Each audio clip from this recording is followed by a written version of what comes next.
Hi, Constance. Hi, I'm Mary. Hi. I'm just waiting for the rest to log in. Okay, sounds up. Let me look for them. All right.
Morning, Constance.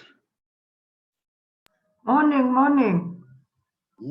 Morning, Paul. Morning, Mr. Kehinde.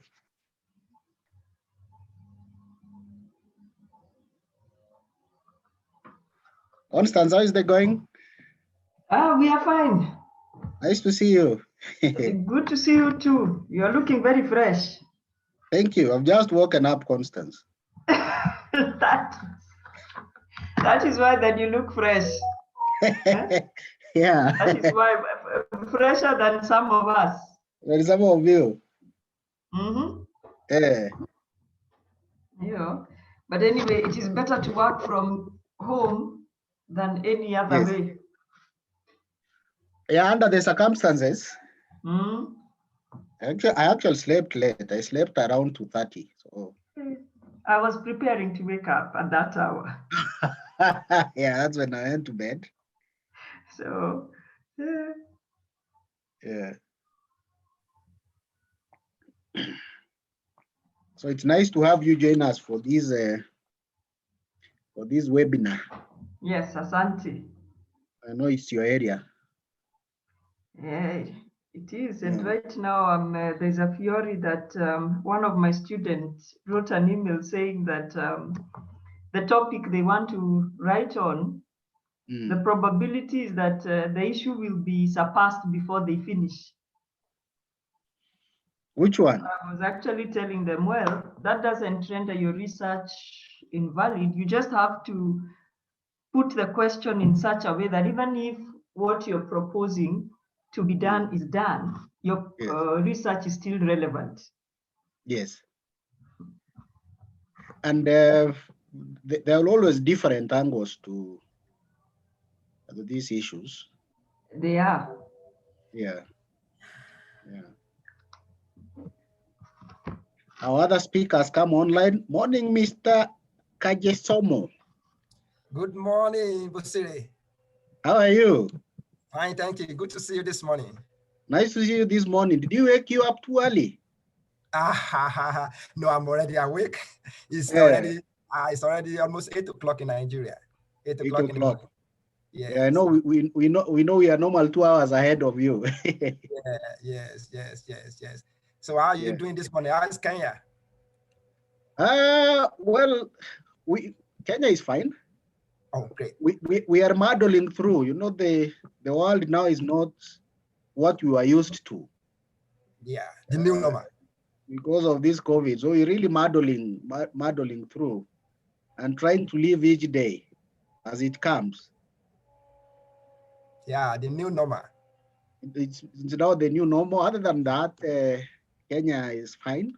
Oh, that's great. Yes, yes. That's About great. Nigeria. Yes, Nigeria is good also, though with the second wave of COVID, of the pandemic. You have some of the workers working from home, the senior officers going to work, social distance. Now there's a law now specifying what to do. This social distance, use of mask, controlling crowd, people that goes to work. So which everybody must comply in order to ensure that we're able to halt the spread of the pandemic. Yeah. So it has not been easy, but that's a new way of life now. Because of this South African variant, eh? Pardon? You know, they're also saying there's this variant of South African COVID. Yes. We learned that there's variant from South Africa, there's variant from UK. So we are trying to and the UK one has mutated again. There is a new virus. Yeah, so it's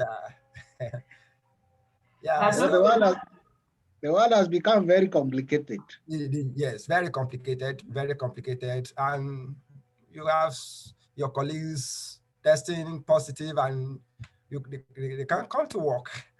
And but the good thing is that people are recovering here. We have a good number of people. The mortality rate is still low. There's a lot of people recovering. Well, we seem to have been lucky to an extent in this part of the world. The mortality is not. When we read about what is going on in Western countries, it's really shocking. It's really shocking. Yeah. It's really shocking. I think somebody should do a research, because my view, some discussions I've had with friends, our poverty could be helping us, in the sense that our systems are used, for example, to dust. The body is always fighting some pathogen or other. You know, the environment we live in is not so sterile. So that in itself could actually be working, you know, as a positive way. Then if you look at the food we eat, it's not that refined. Most of our foods, we can say, is more or less still complex foods. We do not overdo on the sugars, etc. So I tend to think that those two could be aspects that are helping us, because we all anticipated that Africa, once it lands here, in the informal settlements, everyone will fall down like flies. They are not. They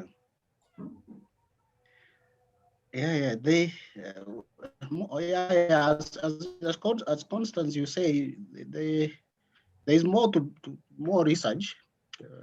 There's a lot that will have to be explained one way or another about how things are turning out. Because I was even reading some research. I think it was in the newspaper where somebody was saying that about a third of the population in Nairobi have already had the disease. You know, that's a big number. It is a big number. It looks implausible. The figures, they look implausible. But if it's based on some sort of research, then you may not contest them. Yes. Yeah. And the research should be done by us as Africans. We should not wait for them to come. We should be the ones to do it ourselves. But you see also what is happening in Tanzania. Now, what is happening there? We lost track. Tanzania, once they said it is not there. No, you know, Tanzania, they have denied there is COVID. Yes. Yes. Yeah. Yeah, hello. Yeah.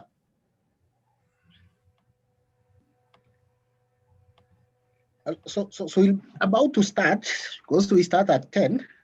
Yes. So we've about we have 2 minutes. So we logged in also early.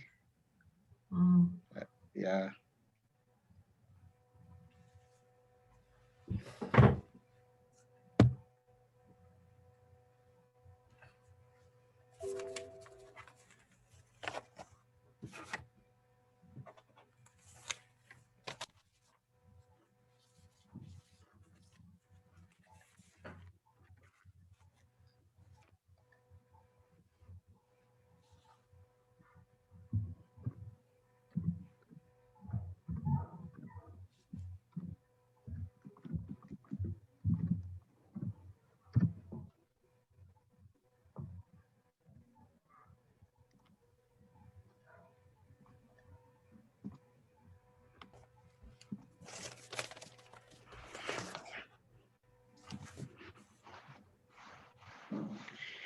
We'll have to start. It is 10 o'clock. The other participants will join us and find us going on with this. So today we Hi, Bosire. Yes, hi. Before we continue, yes, is that I'm Mary? just on the this is Mary. I've been liaising with John. Yes. He is joining shortly. So maybe we give him a few more minutes. Okay. Yeah, maybe 2-3 minutes. I'm sure he'll be able He'll to have joined. Yeah. Yes. It's good for all the speakers to be present before we start. Yes, Thanks for that, Mary. Okay. Yeah, thanks. Mary, is there someone else you expecting? No, that's it. Okay.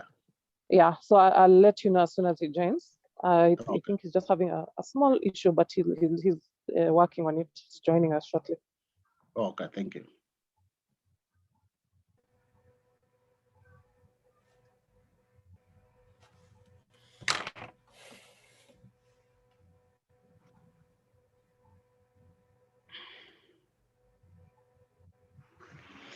So just as we wait, Constance, are you doing latest research on this area? Actually not on this specifically on this area, but the interesting thing is that as I was preparing, yes, I have something that I now need to start writing on. I have seen an article I need to write. Oh, from this? Yes. Yeah, so you coming to the webinar is a good thing for you also. Yeah, then we're going to hear from, I was asking, of course, Mr. Kajesomo will be able to explain this to us. I was actually asking some KRO officials how they practically deal with issues of beneficial ownership. And the ones or two or three I asked promised to get back to me because they didn't seem to have information on how to deal with it. On how to deal with it, yes. Hello, I believe John has joined us now. Yes. Yes. Good morning, John. Yeah, morning. How are you? Very well, thank you. Okay, all right. Yeah. Welcome. Sorry for joining. So we were waiting. We were waiting for you. So we'll start. We'll start the session. My name is Bosire Yamori. I'm the one who will be chairing this particular session. I'm the chairperson of the Committee for Fiscal Studies at the University of Nairobi, which is organizing the webinar, of course, in conjunction with the West African Tax Administrators Forum and also Oxfam. So we thank Oxfam and also the West African Tax Administrators Forum for agreeing to partner with us this morning. So the topic for discussion is on beneficial ownership.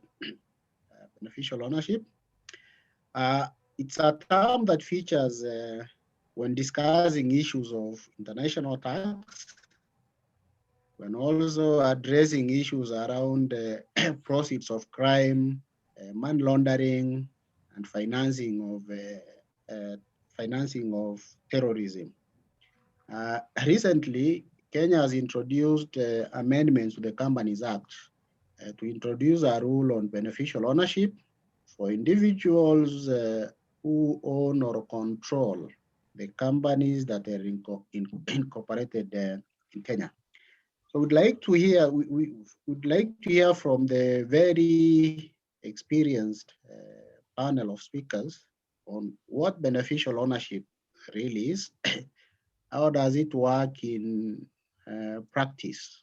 What is the relationship between the concepts as it is found in tax laws, company laws, and other laws such as proceeds of crime, and also anti-money laundering? More critically, is the issue of whether the implementation of rules around beneficial ownership actually promote transparency and accountability worldwide. And from the perspective of tax, whether if they promote transparency and accountability, this can contribute to developing countries being able to achieve their goals under what is called domestic resource mobilization. And domestic resource mobilization is a theme that cuts through today's discussion. Now, we have a panel of 3 speakers who will be leading us in this particular discussions. So I'll briefly introduce them. I'll briefly introduce the first speaker for this particular session. And then when the other sessions come, I'll also be able to introduce the other speakers who will be making their presentation. So we are going to start with Dr. Constance Gikonyo. Dr. Constance Gikonyo. Dr. Constance Gikonyo is an advocate of the High Court of Kenya, and she's also a senior lecturer at the University of Nairobi, the School of Law. Constance's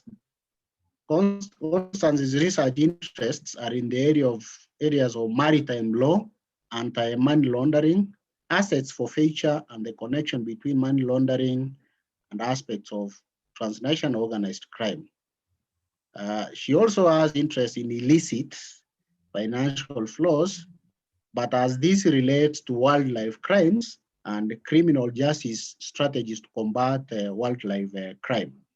So Dr. Gikonyo will be able to speak to us about the issues of beneficial ownership, and more so as they apply to money laundering, financing of terrorism, wildlife crime, and such other related areas. So Dr. Gikonyo, please go ahead and give us the presentation. All right, thank you very much for the warm welcome. And thank you to you all for being part of this. And it is a pleasure for me to be part of this discussion. Now, I will be looking at this issue from the perspective of anti-money laundering, because actually that is the genesis of it. Even for Kenya to implement the amendment to the Companies Act, actually the genesis is from our anti-money laundering obligations. And these obligations, Kenya has agreed to them by virtue of having ratified the Palermo Convention, that is the United Nations Convention on Transnational Organized Crimes, as well as the United Nations Convention Against Corruption. Specifically, the UNCAC, that is the United Nations Convention Against Corruption, does talk about aspects of beneficial ownership, that needs to be looked into as a way of dealing with corruption. So Kenya has ratified both the Palermo and the UNCAC, and we have domesticated this through 2 different statutes. There is the Corruption and Economic Crimes Statute, and we also have the Proceeds of Crime and Anti-Money Laundering Statute. Now, the aspect of beneficial ownership, therefore, comes in also through the Financial Action Task Force recommendations. Specifically, we are talking about recommendations 24 and 25, which deal with transparency and beneficial ownership of legal persons and arrangements. Now, one may wonder why this requirement for beneficial ownership. And they were very specific. If you look at the wording, it's very specific, beneficial ownership. And how does it link with corporations or corporate bodies like companies? This has to do with the fundamental aspect of a company. From the famous, very old case in company law of Salmon versus Salmon, a company is considered a separate entity from its founders or those who run it. And consequently, throughout the years, many individuals and even corporate entities themselves have been able to somewhat camouflage themselves through this corporate structure. So what would happen is that when in relation to anti-money laundering and terrorist financing, all you need to do is create some very complex structure for which we cannot, upon investigation, we get lost and really cannot tell who the ultimate person who benefits is. Because all this is being done behind some corporate entities, some created within the home jurisdiction, others even outside the jurisdiction of the person who ultimately will benefit. And so in relation to this, it was felt that it is important, if the fight against money laundering and terrorist financing was to gain some traction, the issue of the ultimate beneficial owner needs to be dealt with. And the reasoning is this: in as much as we are talking of corporate entities and under company law, it is considered its own person, there is ultimately a human or a natural person who benefits from whatever activity that company engages in. And that is how this fight now against money laundering and terrorist financing said, we need to know who the ultimate beneficial owner is. Now, interestingly, you'll find that the definition of beneficial owner has therefore been couched in a very broad manner, because it not only talks of the natural person, not only the person who benefits, but it incorporates aspects of even power. Who controls power in the company? Who holds the majority of shares in the company? Who has a high voting rights in the company? All these are aspects, and it is believed that by so doing, for example, when we engage in what is known as financial investigation, we will not come to a dead end, because through anti-money laundering legislations, we ultimately want to be able either to prosecute an individual for money laundering, or if not, to proceed with asset forfeiture in whichever form, whether it is civil forfeiture or criminal forfeiture. So if, for example, we are to engage in criminal forfeiture, where we sue an individual, and after finding that they have committed a particular criminal offense and benefited from it, we now require them to recoup the benefit they gained from committing that criminal offense. If, say, a company is involved or a corporate entity is involved, we need to know who the ultimate beneficial owner is, and hence the imposition of these rules. So interestingly, let me present what Kenya has done so far in relation to bringing to life these requirements of enacting the ultimate, enforcing the rules in relation to ultimate beneficial ownership. And I would also like to point out that based on the evaluations, mutual legal evaluations that have been done of Kenya, through the regional body that represents FATF in the Eastern and Southern African region, which is known as ESMELAG, the Eastern and Southern Africa Anti-Money Laundering Group. One of the loopholes they clearly stated for Kenya was the lack of an ultimate beneficial ownership register. So this has been a push. And so eventually, initially, when our current Companies Act came into force in 2015, there were no provisions requiring the disclosure of beneficial ownership in Kenyan companies.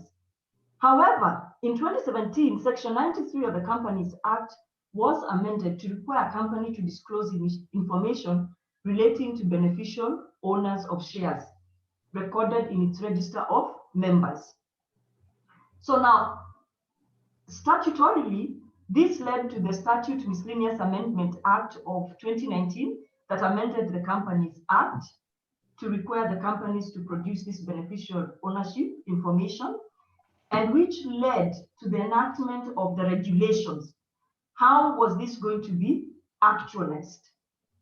Now, the beneficial ownership e-register was actually operationalized as from 13th October 2020 through the public notice that was issued. So according to this notice, every company in Kenya must now lodge a register of beneficial owners with the Registrar of Companies.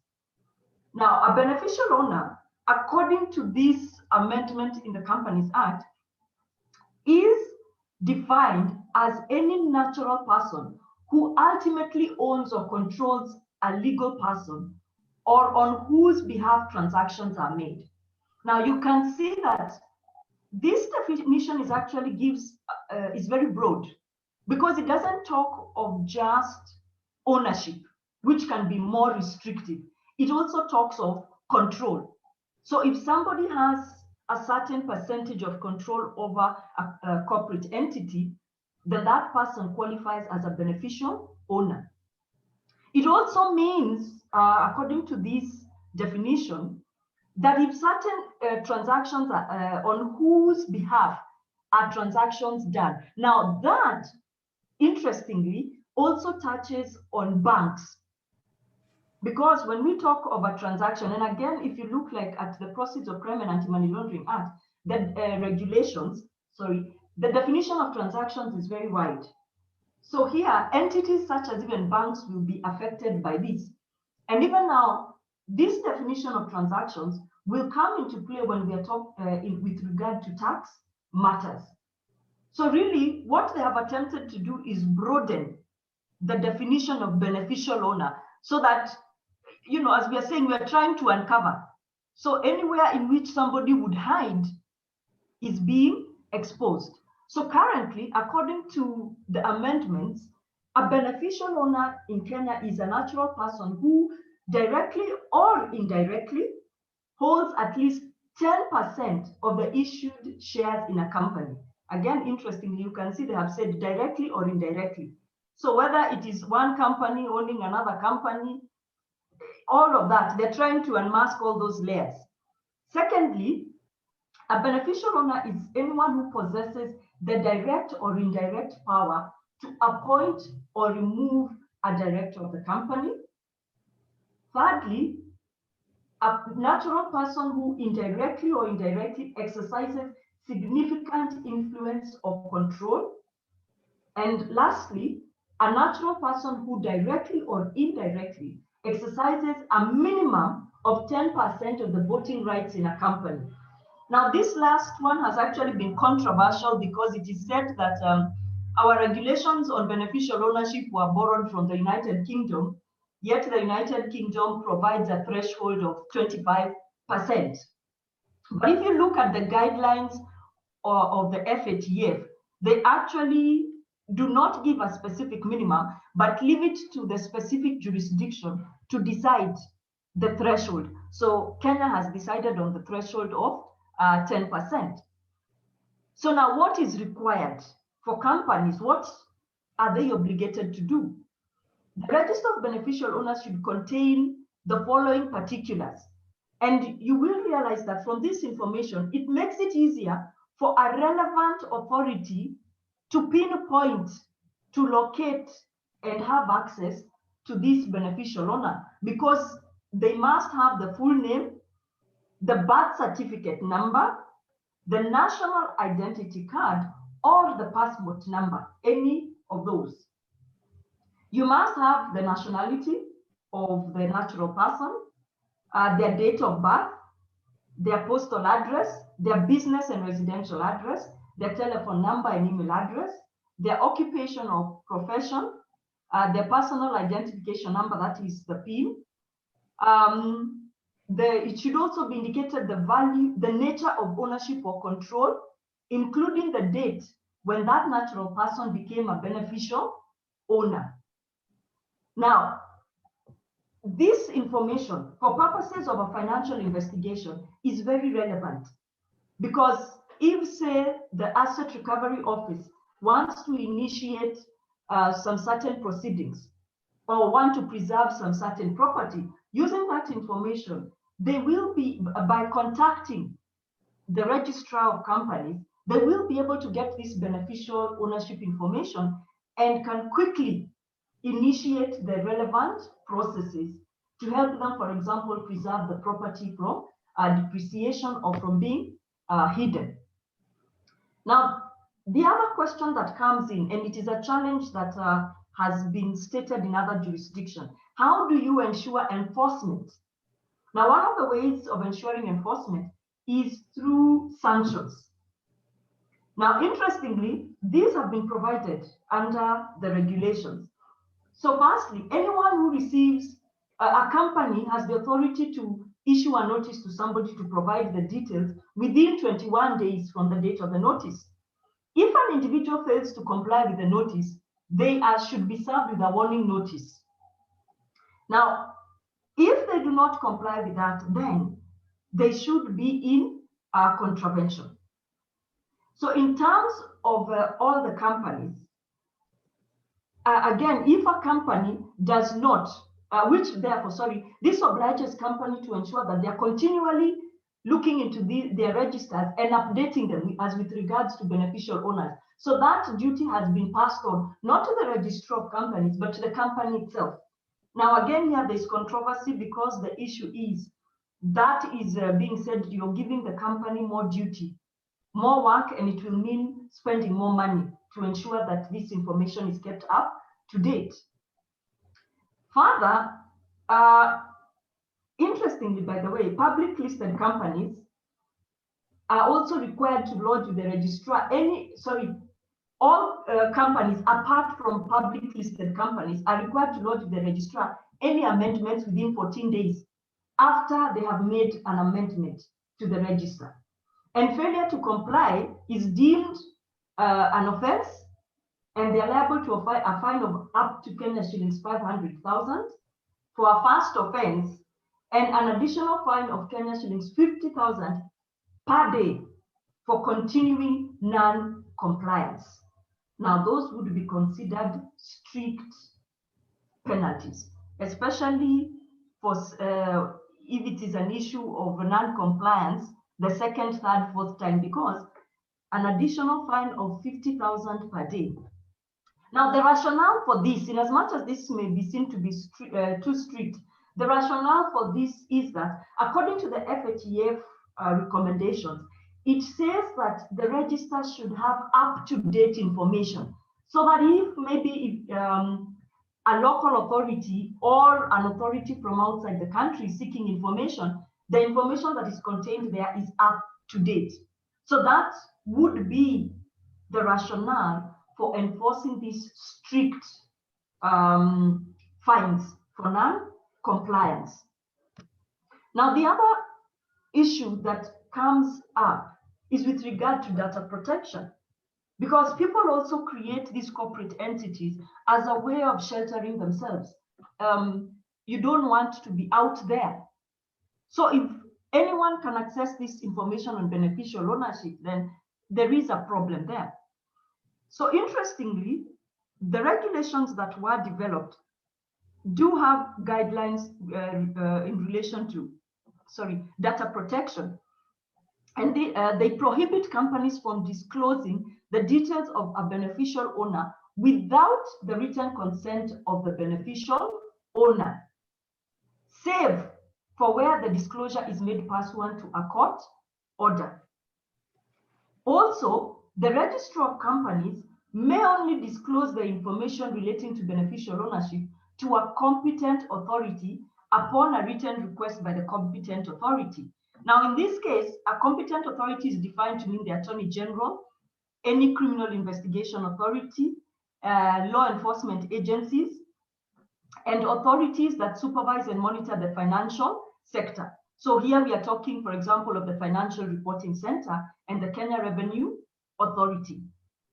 Now, to ensure that data protection is upheld strictly, the penalty for this disclosure, if a company was to disclose this information, is a fine not exceeding 20,000 Kenya shillings or imprisonment for a period not exceeding 6 months or both. In my view, this penalty for data protection is still, it's low. It may not act as a deterrent as such. So generally, that is, these are the regulations, what the regulations on the ultimate beneficial owner in Kenya provide for. And as I have said, the primary purpose for this is the link towards fighting terrorism financing and money laundering, and therefore facilitate asset forfeiture for whatever form of economic crime, be it tax evasion, be it money laundering. So there are still gaps in it that need to be filled. But at the moment, the greatest challenge we would have is ensuring proper and effective implementation of this e-register.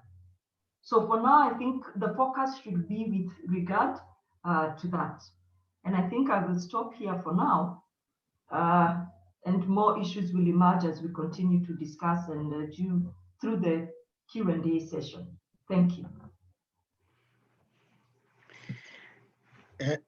Thank you, Constance, for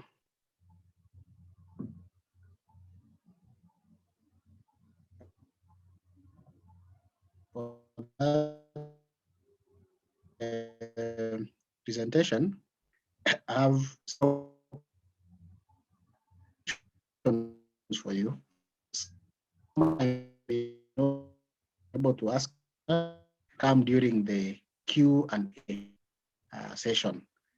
Mr. John Ashilele. So I hope I've been able to pronounce his name right. So John, if I haven't, you'll be able to correct me.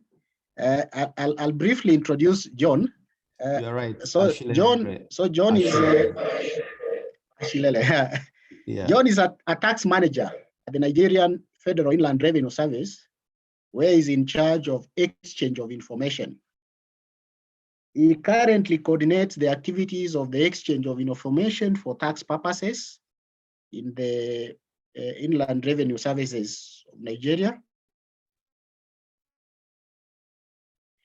For all exchange of information on request,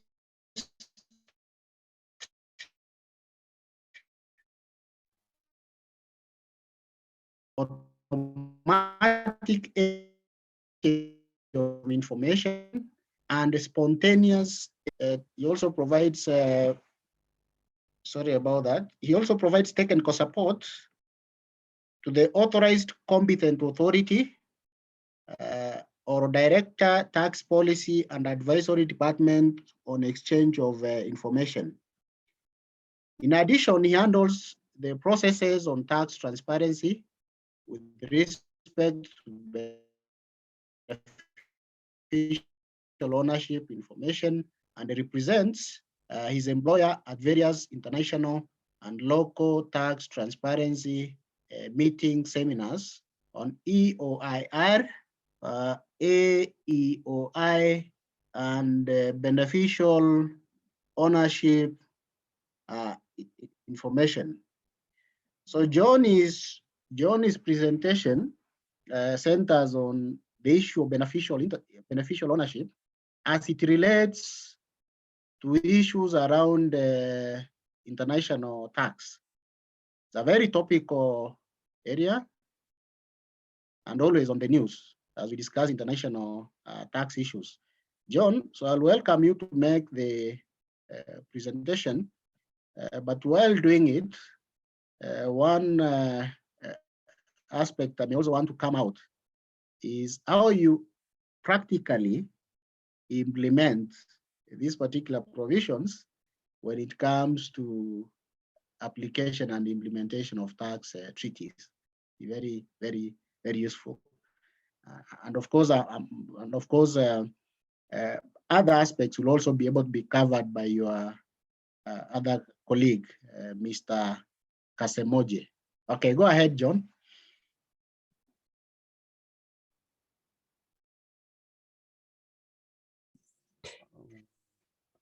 Thank you very much, Paul, for inviting me to be a part of this program. Constance has already laid a very good foundation for the discussion, and she has already set the stage ball rolling and made the discussion very easy for us to follow. Like you have said, I'm going to look at the discussion from the exchange of information perspective. Yeah, this whole issue revolves around tax transparency. And tax transparency is all about how we make things open, how the taxpayer makes his, provides openness in relation to his tax information and how much he pays, that there is no opaqueness. There is nothing hidden from the tax authority or from the appropriate authority, so that everybody see what happens and the taxpayer pays the right amount of tax to the tax authority. Beneficial owners really is a very big issue, because here you're talking about the man behind the mask and the one who pulled the strings. Because we don't know who the beneficial owner, because you don't know who is behind anonymous companies, who is enjoying the benefit, who is controlling the legal entities, and on whose behalf activities are being carried out.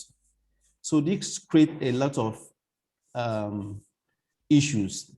And that is why the international tax community has now beginning to push this to the front burner.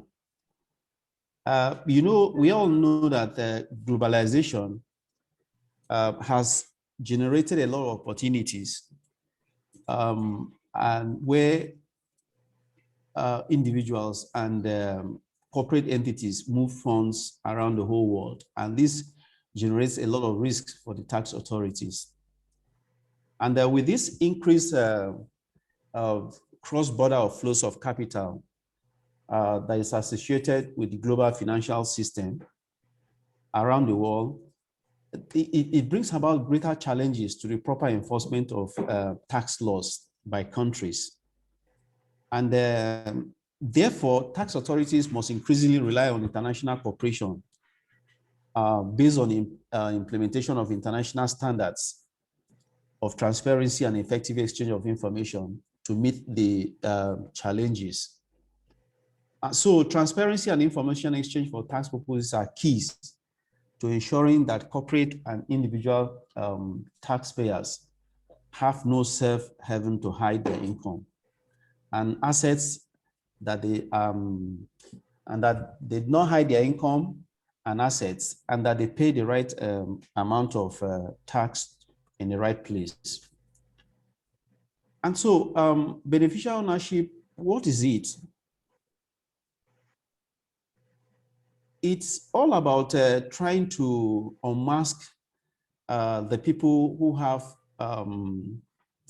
who own assets in corporate entities, It also all about trying to disclose, lifting the veil to reveal the real owners of corporate and other legal entities.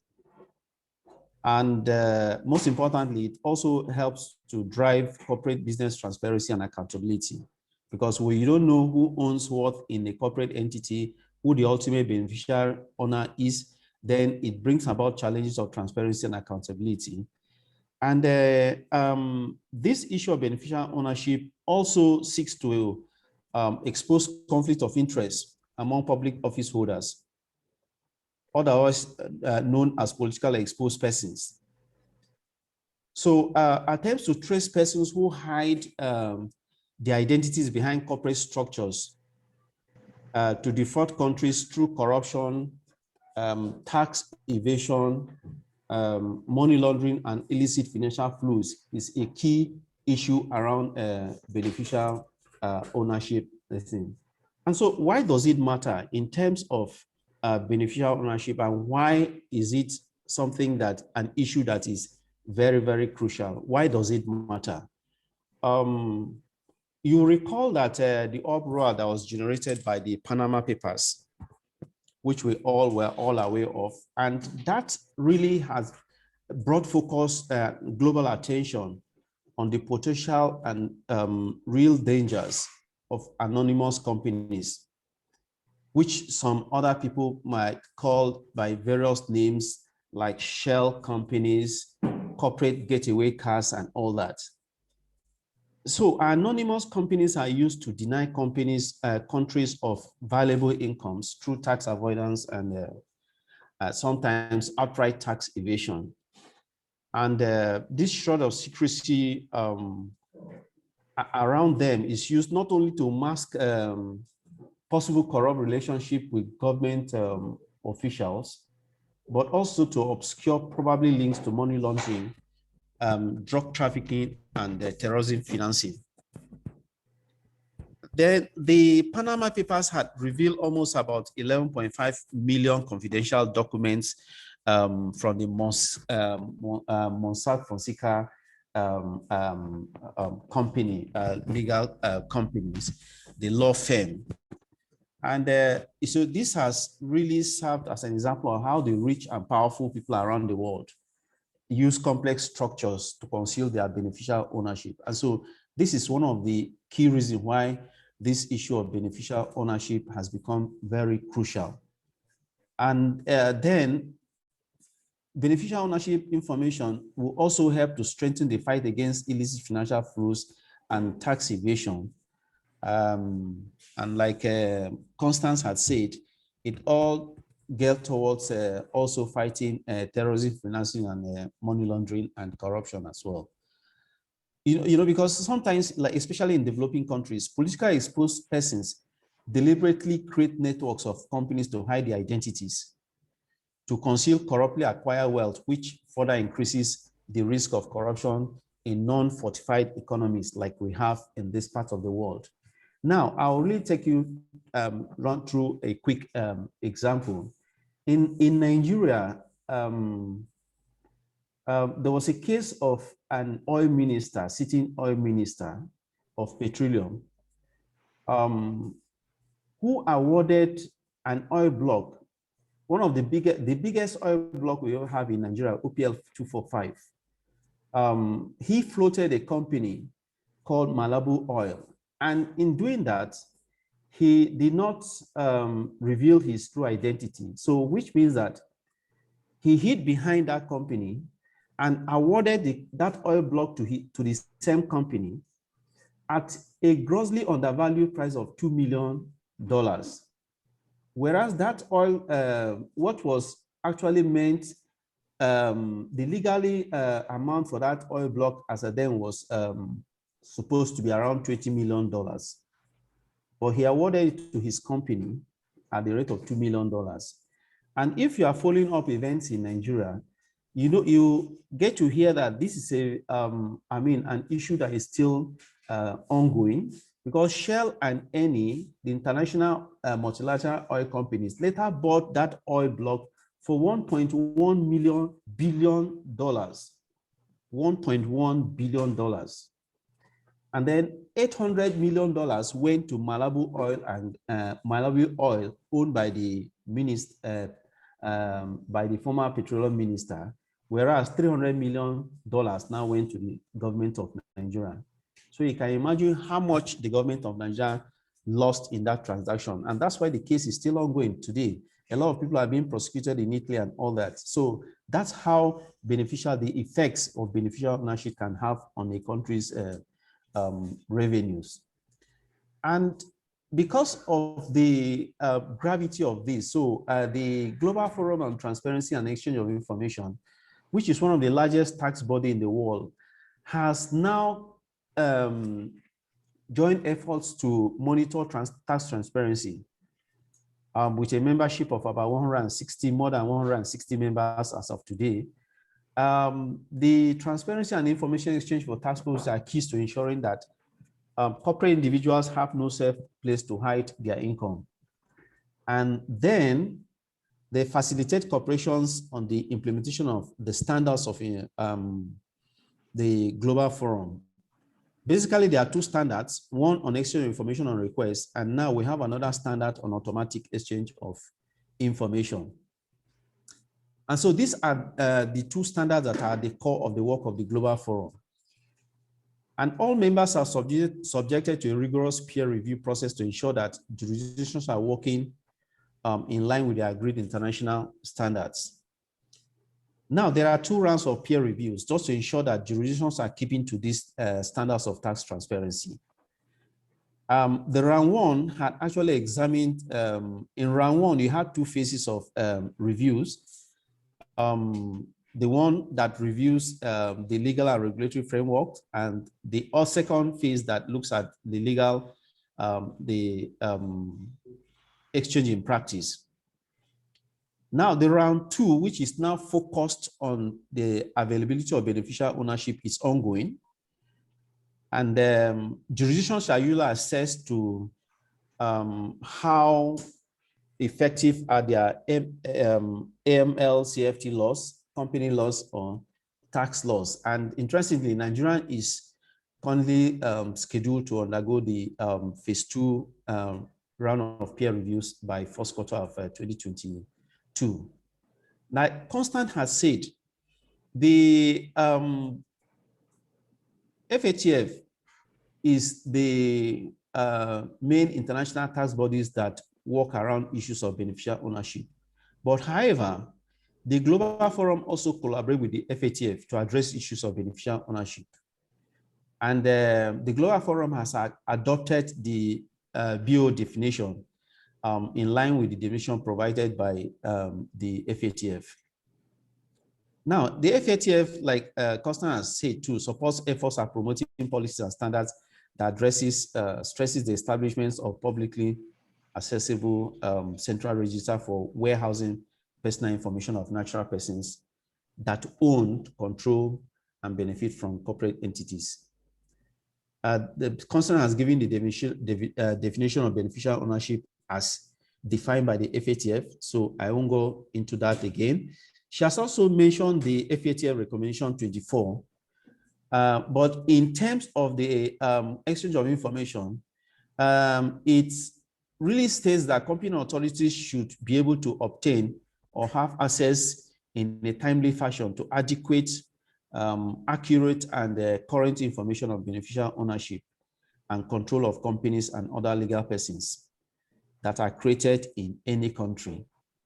Now, what I'm going to look at is the national framework for beneficial ownership as highlighted in FATF recommendation 24.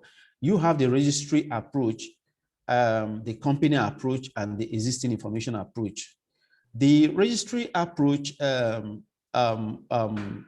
try to point out that register of companies should obtain and hold up-to-date information on beneficial ownership.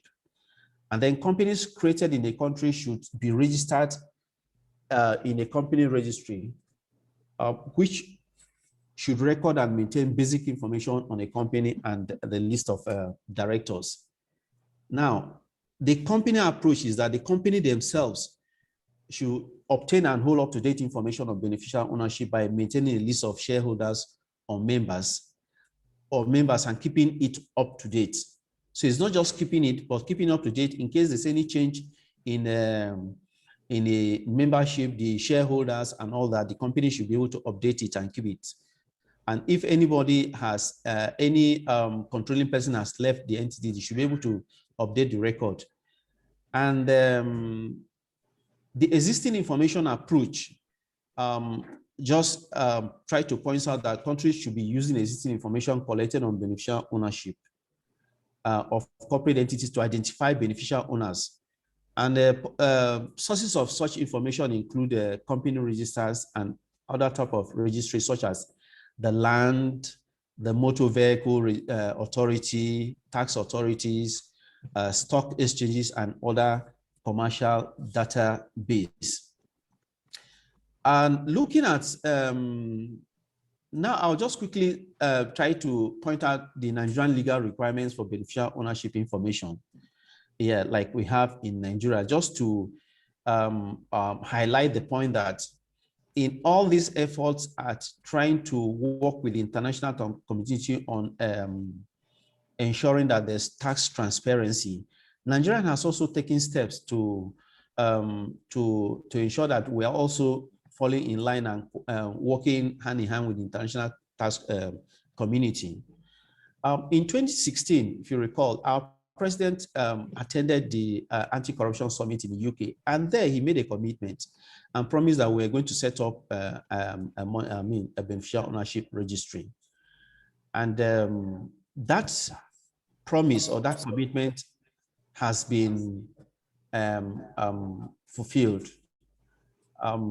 Because as of today, our companies and companies laws has been amended, and we have now provisions for beneficial ownership registry. But however, Section 15 of our AML CFT law in Nigeria requires banks to identify and verify the beneficial owners of all accounts.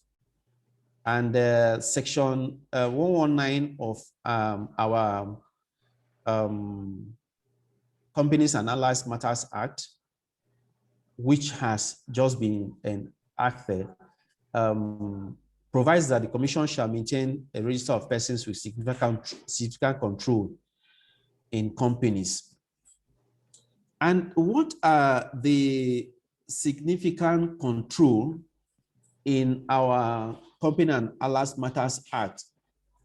Defined persons with significant control to be a person who directly or indirectly holds at least 5% of the shares or interest in a company or limited liability partnership. So it's not just a limited liability companies, but limited liability partnership. And such a person too may be a person who directly, indirectly holding at least 5% of the voting rights in a company or limited liability company, or directly or indirectly holding the right to appoint or remove a majority of the directors or partners in a company or limited liability partnership, or the person otherwise have the right to exercise or actually exercise significant control over a company or limited partnership. Now, we also have our Money Laundering Prohibition Act, which provides that financial institutions and designated non-financial institutions shall identify the beneficial owner and take reasonable measures to verify the identity of the beneficial owners using relevant information or data obtained from a reliable source, such as the financial institutions or the designated non-financial institutions, is satisfied that it knows who the beneficial owner is. And also our Investment and Security Act at Section 54(5) requires that changes in ownership information of public quoted companies must be lodged with the Nigerian Stock Exchange. Nigerian Stock Exchange. Yeah, so what are the steps that Nigeria have taken for effective administration of beneficial ownership information? So the Federal Inland Revenue Service, which is the apex revenue authority in Nigeria, has begun to obtain information on ownership of land, economic landed property in collaboration with the state's land registry aim at determining the tax obligations of defaulting taxpayers. So we have also established a functional exchange of information unit to oversee effective system of exchange of tax information with Nigerian tax treaty partners. And Nigeria has also begun the exchange of automatic exchange of financial account information with other countries. And you know that the automatic exchange of information common reporting standard due diligence requires that financial institutions should look through the accounts of reportable entities and report on the controlling persons. So you see that in the AUI system standard is embedded the issue of controlling persons, because when reporting on that, you must look through, you must look, do the entities, who is the controlling persons behind the entities? So the financial institutions are under obligations to look through and report on the such controlling persons. And the Federal Inland Revenue Service is now making it mandatory to verify and confirm that taxpayers who apply for treaty benefit on income, such as dividends, interest, and royalty, are the real beneficial owners before granting the benefit of the tax treaty rates. So this is aimed at reducing tax revenue loss to the country. And in line with Nigeria's commitment to the Open Government Partnership Action Plan, our president has signed the new the new beneficial ownership that was signed, that was provided in the Company of Registers, was in line with our commitment to the Open Government Partnership Action Plan. And so when Nigeria makes commitment, we try to bring it to friction. And so that was why that was done. And in addition to unveiling and identifying and verifying the beneficial ownership of all accounts with the Central Bank of Nigeria, the CBN they now have an obligation to notify the Commission about the ultimate beneficial owners of their respective institutions. And Nigeria has made progress on the implementation of extractive industry transparency initiative standards. And we have produced a roadmap which require public disclosure of beneficial owners of oil and oil, gas, and mining companies. You know, Nigeria is a natural resource rich country. And so the issue of beneficial ownership around the extractive industry is a very big challenge. And so our extractive industry, working in collaboration with the International Tax Extractive Industry Transparency Initiative, is working towards ensuring that there is public disclosure of beneficial owners in the oil and gas industry. And then we also have this implementation of the bank verification numbers, which is required by the federal government, that all corporate and private accounts should capture the biometric data so that it can significantly reduce the use of these accounts for money laundering and corruption. And so these accounts are tied to individuals, so be they corporate entities or individual accounts. So we now know who owns the accounts, and it can be linked to as many accounts as the corporate entities or individuals have. So by following the money, government can trace the actual beneficial owners of such accounts. And then Nigeria has begun applying beneficial ownership requirements to any company holding a government contract as part of its implementation of the open contracting data standard for its public procurement process. And so I think my time might be running up now. I don't know if I still have time, but I would just really want to at least pause for now by saying that tax avoidance and evasion schemes perpetrated by taxpayers are major leakages of such needed revenues, which should accrue to national treasuries of developing countries. And vigorous and coordinated action by government to ensure that the right legislative frameworks in our countries on beneficial ownership should be put in place. And then tax evasion, like we say, predicate offense to money laundering. And one third of money being laundered is attributed to tax evasion. So a targeted and coordinated approach is therefore necessary to make a meaningful impact. And then there's the issue of interagency cooperation, which is very, very, very important. Because in Nigeria, we try to have this interagency collaboration between the tax authority, the National Financial Intelligence Unit, the Central Bank of Nigeria, the Stock Exchange, the Corporate Affairs Commission. So we all work in synergy to combat the issue of beneficial ownership. And then the veil of secrecy has been lifted for tax purposes. Yeah, so making the information on legal and beneficial ownership of any type of entity arrangement and accounting and bank records are critical for enforcement of tax available to tax administrations. However, maybe, I don't know, maybe later or now, I will also want to look at the critical issue of how this can be linked to tax increase in tax revenue. Because one, in theory, the links between expanded information on beneficial ownership and improved tax collection are straightforward and compelling. Because personal wealth held abroad is frequently disguised from tax authorities by hiding the beneficial owners of that wealth behind shell companies. So the actual beneficial owners are hidden. And then beneficial ownership transparency is explicitly desired to attack this secrecy. So meanwhile, if we can, what we can do or what countries can do to strengthen this and to ensure that we reap the benefit of increased tax revenue from the availability of beneficial ownership information, is to ensure that the registries are kept in our countries.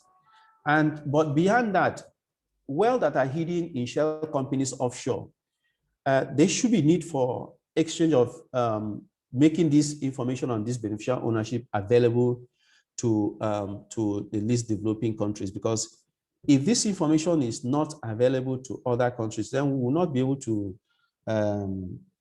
get the information that will help us to know who has evaded tax, who has not paid tax on their income earned from their countries, or those who have moved funds to such jurisdictions through these opaque companies. And so it's not just having the registry of companies, but the ability to exchange the information on these registries. And then the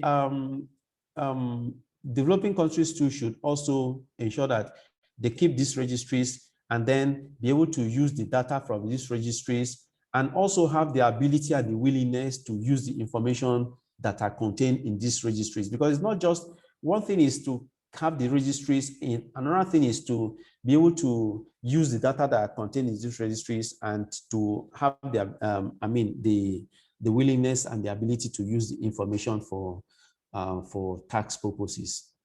So at this junction, I would like to pause. Maybe as questions come in later, we'll be able to elaborate further on how exchange of information can really push for countries to gain the benefit from the availability of beneficial ownership information.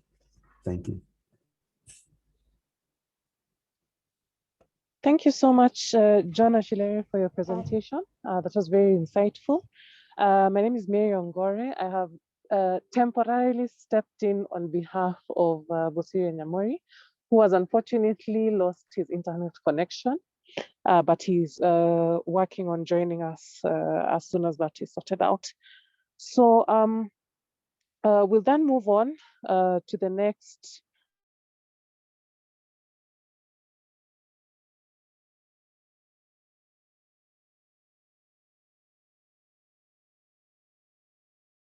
Department of the Nigerian Federal Inland Revenue Service. He has been a technical officer involved in the negotiation of tax treaties for Nigeria since 2015. He is a member of various forums, including the ECOWAS technical working groups, the Africa Tax Administration Forum group of experts, and the OECD ad hoc group that developed the multilateral instrument. And he is also a trainer on international tax issues. With that, the floor is yours, Mr. Kehinde. And before he continues, I'd just like to emphasize that if you have any questions, please include them in the chat. We will address them, the speakers will address them in due course once Mr. Kajesomo finishes his presentation. Thank you. The floor is yours, Mr. Kajesomo. Thank you, Mary. It's my pleasure to be here this morning to contribute to the debate on beneficial ownership. And as she has said, I will be looking at the treaty side of the beneficial ownership. So my intervention will be on the concept of beneficial ownership in the tax treaties, and that's where my main focus will be. However, the beneficial ownership in the tax treaties is not in isolation. It's also take a cue from the general concept of the beneficial ownership. The only difference is that it's not interpreted in that strict technical sense. So before I talk more about the treaty angle to it, maybe I just look at the concept generally. And I want to appreciate the speaker that has spoken earlier, Constance and John. They were able to do good justice to the concept. So I will just recap what they have said so that I can now link it to the treaty side of the beneficial ownership. So we've said a company in company law, when a company is incorporated, it takes a legal status and it becomes an artificial person or a legal person, which in company law is distinct from the owner. Constance cited the main case that they brought it up, the case of Solomon versus Solomon. Now, so when this is done, one of the implication of incorporation is that a company is able to own its assets, own its wealth, own its property. And those wealth, property, asset is distinct from the owner of the company. So that means a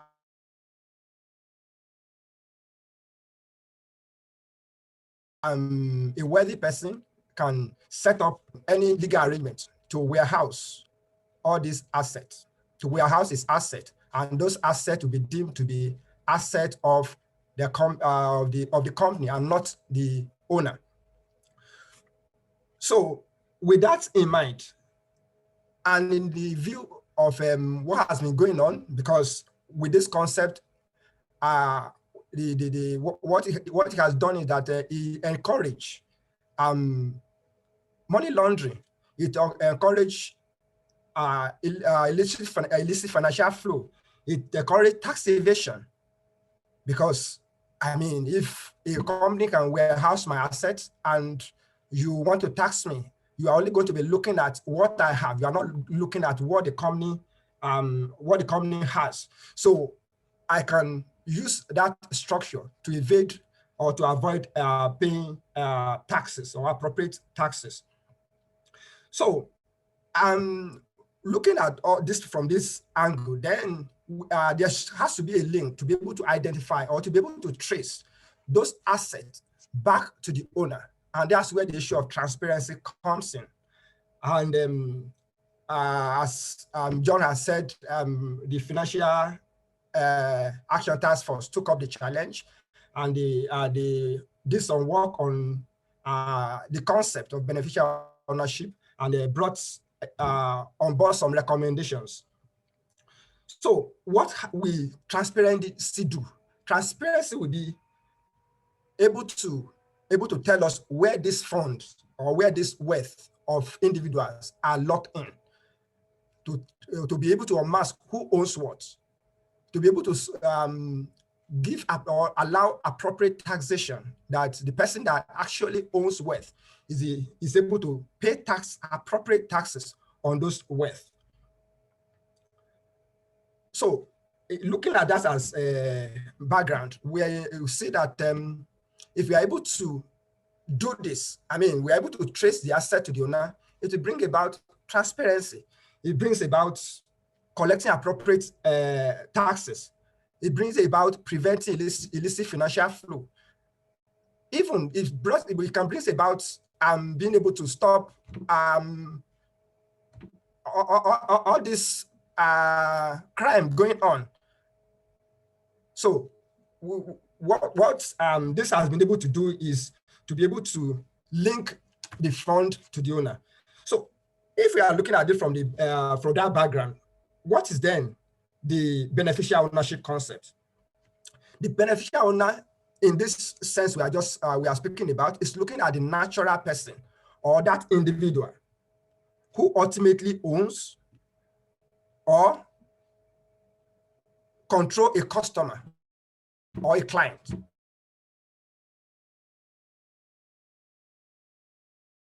Company now, we are looking at beyond the legal arrangement, but we are looking at that natural person, the man behind the legal structure, the man behind the legal arrangement. And this legal structure, legal arrangement can be a company, can be trust, can be foundation, can be partnership. So we are looking at the person behind that partnership, the person behind that trust, that natural person that will get the benefits of that trust or company, the profit of the company, who is the ultimate owner of the benefit of the company. So the concept of beneficial owner in the domestic law and as provided by the Financial Action Task Force is goes beyond legal entity. It's not looking at legal person now. It's not even looking at the immediate owner, but it's looking at the effective, who has effective ownership or effective control, who is the ultimate owner or who has the ultimate control. So that is the strict sense of beneficial ownership, and that is where it's different from tax treaties. Tax treaties is not looking at that strict sense in implementation of treaty.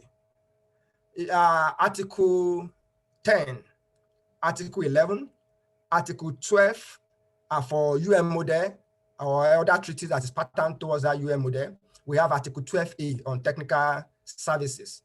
And those articles make mention in paragraph 2 of the concept of beneficial owner. However, when paragraph 2 is looking at the concept of beneficial owner, is looking at that concept based on who suffers double taxation. So the essence of that provision in the treaty is to ensure that it is only that person that will likely suffer double taxation that get benefit from the treaty. That's the concept, where the concept is looking at. If you look at old treaties, I will just give a background now. If you look at old tax treaties, what you have in, to start from one article, paragraph 1 of those articles, paragraph 1, because when you do a tax treaty, what you want to do, you want to eliminate double taxation. You want to ensure that when a person is resident of 2 jurisdictions, and those 2 jurisdictions are treaty partners, you want to be sure that that person does not suffer double taxation. That is, on one same income is not taxed in where that income is coming from, called the source state, and where the person is resident, called the resident state. Because when the source state tax, the resident state tax, you have an income has been subjected to tax twice. And what will happen? That will discourage investment. So countries come together to do, to have an agreement called double taxation agreement. And what does the agreement do is to ensure that those investors are not taxed twice in those 2 jurisdictions. And you can have a situation where when the 2 of them come together to negotiate an agreement, you can have a situation where the both of them agree that, oh, if the income is coming from here, the source state, only the source state will tax. Or they can have a scenario where they say, oh, if the income is coming from this place and is paid to the resident of this place, only the resident state will tax. And you can have a situation where the two of them will say, okay, let's share the taxing right. You take some, I take some. So you can have such arrangement in tax treaties. And so when you look at Article 10, which is on dividend, you look at Article 11, which is on interest, you look at Article 12, which is on royalties, you look at Article 12A, which is on technical services. What those articles try to do is to share taxing right, to ensure that, oh, you source state, you can tax a little or you can tax a part of the income. And when it comes to the resident state also tax part of the income. So that's the essence of the agreement. And when you now look at paragraph 1 of those articles I've mentioned, those 4 articles I've mentioned, if you look at paragraph 1 of it, paragraph 1 says an income will be taxed in the resident state. So if country A and country B has done an agreement, that agreement in paragraph 1 will say, in paragraph 1 of those two, you resident state, which is country A, which may be country A. Country A being the resident state, you may tax those dividends, you may tax those interests, you may tax those royalties. Then when you now go to paragraph 2 also says, your source state, country B, you may also tax as long as that income is paid from your jurisdiction. So if the income is paid from your jurisdiction, you tax. But don't forget that paragraph 1 has also said, you resident state, you can also tax. What will that do? It creates avenue for double taxation. So paragraph 2 does not stop as saying the source state should tax. It goes further to say, yes, country B, which is the source state, you can tax, but your tax should be limited to a certain percentage. So in the agreement, you can have 5% or about 10%, depending on the negotiation. Now, what this does is this. Country B, the tax rate for those income in country B might be maybe 10%. And the treaty might be saying, oh, you can't tax more than 5%. That means instead of country B taxing that income at 10%, the treaty restricts the taxation to just 5%. So we have 5%, instead of 10%, you are taxing at 5%. So you have a loss from the source state, 5% rate. And who gain that rate? The taxpayer gain that 5% rate. So you may have entities from countries that are not part of that agreement to want to take benefit of that 5% difference. And such arrangement is called treaty shopping. So if you look at the old treaty, as I said earlier, the old treaty talks about when that income is paid from the source state to the resident state. He said the recipients in the resident state will get that benefit. So those old treaty did not mention beneficial owner. It talks about the recipient. So meaning that if Mr. A is in country A and has some investment in country B, and that company in country B has paid dividend to that man, Mr. A in country A, instead of 10% on the dividend, it will be 5%. Now, we may have Mr. C that is resident in country C. Now, if Mr. C from country C gets a dividend from country B, the rate that will be applied to Mr. C is 10%, while the rate that will be applied to Mr. B based on the treaty will be 5%. So this creates an avenue for Mr. C to want to come to Mr. B to have an arrangement in country B, so that instead of being charged or being taxed at 10% to be able to take benefit, to be able to tax at 5% and get benefit of 5%. So that arrangement, as I said, is treaty shopping. And the old treaties did not foresee it or did not take action on this. What the old treaty just says is recipient. So what can Mr. C do to be able to take that benefit? Mr. C can have an agent in country B to say, oh, you, my company in country B, when you are paying my dividend, pay it to my agent in country A. So when the money is coming from country B, coming to country A, the tax authority or the payer is looking at where is this income going to? Is going to, or who is the recipient? There's a recipient in a country A. So what rates or do we have in the treaty? Maximum of 5%. So they charge 5%. However, it's an agent that is collecting this money, and the agent is going to pass the income to Mr. C. So what has happened? Mr. C has been able to take advantage of the benefit, despite that the fact that Mr. C is not a resident of a country A.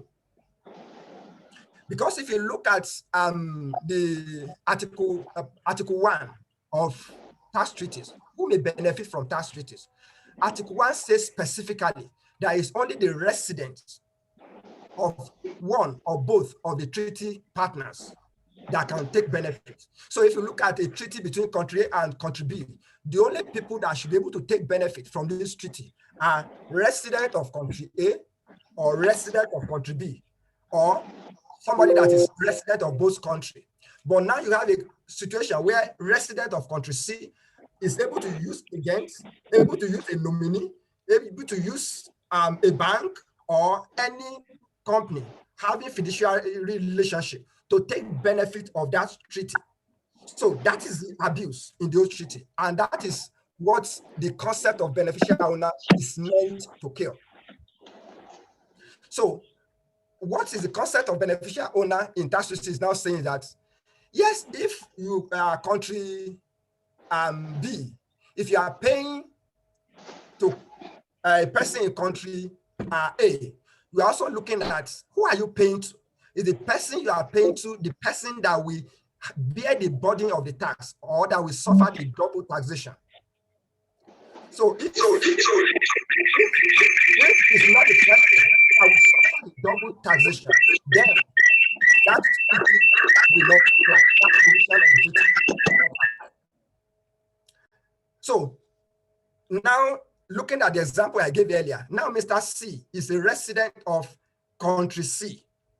And in this case, this Mr. C is the beneficial owner, while the nominee or the agent in country B is just a recipient. So in this case, the treaty, the new treaties, is not looking at who are you paying to. It's looking at, yes, I'm paying to so and so, but the person I'm paying to, is he the beneficial owner? If it's not the beneficial owner, then where is beneficial owner located? If now with this, what we have said, the beneficial owner is not located in the treaty country. So in this circumstance, the treaty will not apply. Now, this abuse was prevalent. I mean, the previous abuse was prevalent. Looking at Africa, we have so much income being taken away through IFF, tax avoidance, sometimes terrorism financing. So this is how this fund flows. And the issue of base erosion and profit shifting came in 2013 or through 2015 when the report was released. Now, there is one of the action in base erosion and profit shifting project. And the action is the action 6, which is on prevention of granting of treaty benefits in inappropriate circumstance. And if you just look at the example I've given now, if Mr. C take benefit of that treaty, despite the fact that he's from country C, it will be granting of that benefit in inappropriate circumstance, because the treaty has said in Article 1 that it's only resident of country A and country B that should get the benefit. So if you extend that treaty to that benefit to country B, using in those articles, Article 10, 11, 12, 12A, then you will be granting that benefit in inappropriate circumstance. So in that action 6 of BEPS action, it talks about two things: minimum standard under that action. And one of the minimum standard is a preamble text. That standard brought about a preamble text which every country is expected to incorporate into their treaty. And what does the minimum standard says? The minimum standards re-emphasize, that preamble text is re-emphasize the objective of tax treaty. And what is the objective of tax treaty? The objective of tax treaty is to eliminate double taxation.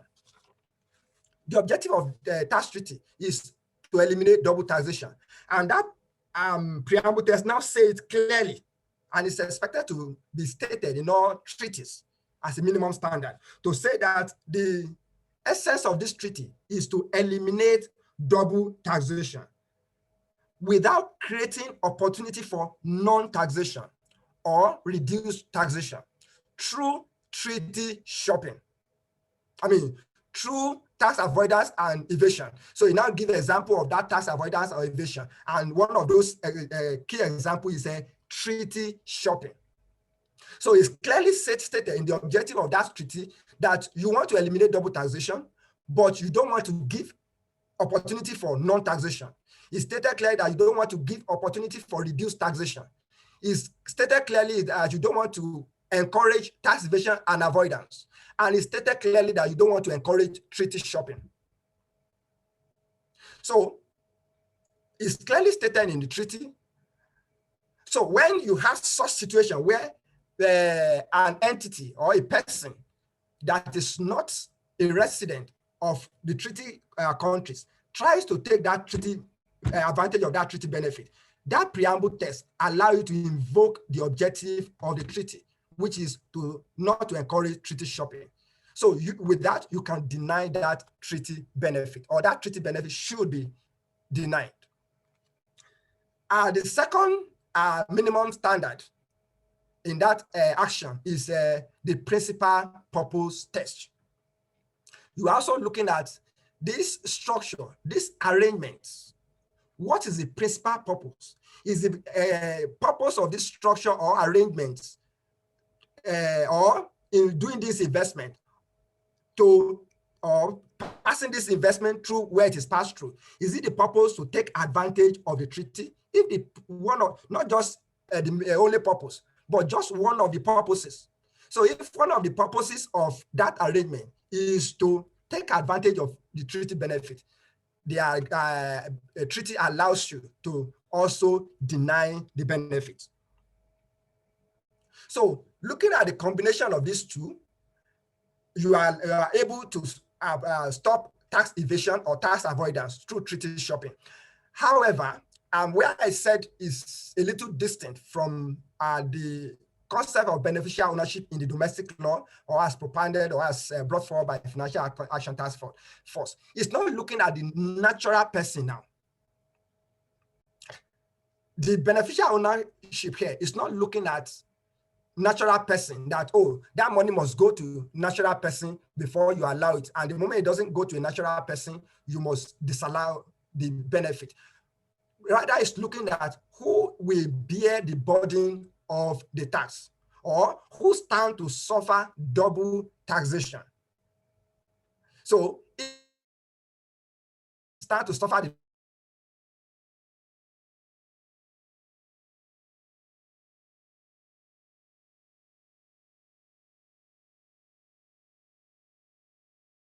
double taxation can be that is going to bear the burden, or that will suffer the double taxation, is outside the treaty country, outside one of the two treaty countries. Then that benefit of action paragraph 2 of Article 10, which is dividend, Article 11, which is interest, Article 12, which is royalties, and Article 12A, which is technical service fee. Those benefits of reduced withholding tax rate should be denied. So what have we done as a, what do countries need to do? Let's start from there. Now, what countries need to do to ensure that these treaties are not abused or there is tax evasion and avoidance is not encouraged is to look at the old treaties. Where do we have this provision that does not restrict those benefits to beneficial owner? Or because, as I said earlier, some treaties just say recipient. And when you have recipient, you can have anybody planting an agent, a nominee, or any other person with a fiduciary relationship, taking the benefit through that person. So you need to look at, countries need to look at their old treaties and where they need to amend those provisions. They need to amend to bring on board the concept of a beneficial owner. Then those old treaties, what the old treaties, the treaties that have been negotiated earlier than now. Some, if you look at treaties in Africa, we have some treaties that are 30 years old. We discussion with some of my colleagues across Africa. We have some tax treaties that have been negotiated more than 30 years ago, and the efforts has not been made to renegotiate or to bring those treaties up to date, to amend them. So if you have not amended those tax treaties, you will still have those old provisions.